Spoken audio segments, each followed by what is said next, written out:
চল বাবা, আজ তোকে সুন্দর একটা চাকরি কিনে দেবো। সত্যি বাবা? এইচএস এর পরেই কিনে দেবো বলেছিলাম তো। রেডি হ, চাকরি মল যাব। আগে ওটাই চল। বলছি দাদা, ছেলে তো ডাক্তার হওয়ার বায়না করেছে, আমারও ইচ্ছে। কত পড়বে? আরে দাদা, আমি বাজেটে করে দেবো।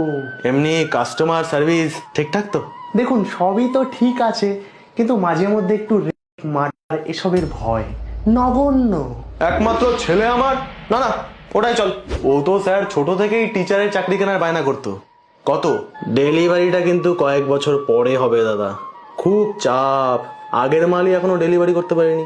বাহ, ঠিক আছে, পরে হলে অসুবিধা নেই। বলছি ওয়ারেন্টি থাকবে তো? না না, ওয়ারেন্টি ফোয়ারেন্টি কিচ্ছু নেই, যতদিন আছে আছে। আনন্দে দিন কাটাই, ধরা পড়লেই ছাটাই। কি? না না, একমাত্র ছেলে আমার। এই চল, ওটাই চল। আরে দাদা, কোথায় যাচ্ছেন? শিক্ষাই তো মেরুদণ্ড। তোমাদের আইন পকেটে কতটা ইন করলে কেনা যায় সেটা কম, কিন্তু উকিল হতে গিয়ে ও কিল হয়ে যেতে পারে। আর রেপও হতে পারে, সামান্য ব্যাপার। লয়ার বলে বলছি, আপনি কিন্তু 10 লাখ পাবেন। না না বাবা, আমি চাকরি করব না। এ তো দেখছি মার্কেটে কোনো ভালো চাকরিই নেই। অনেস্ট ভাবে কিনতে এসো, এই দশা। এই, এদিকে আসুন তো আপনারা। অনেক শুনলাম, ওয়ারেন্টি দেবো, ভালো ইনকাম দেবো, সম্মান দেবো, প্রাণের কোনো ঝুঁকি নেই। লাগবে?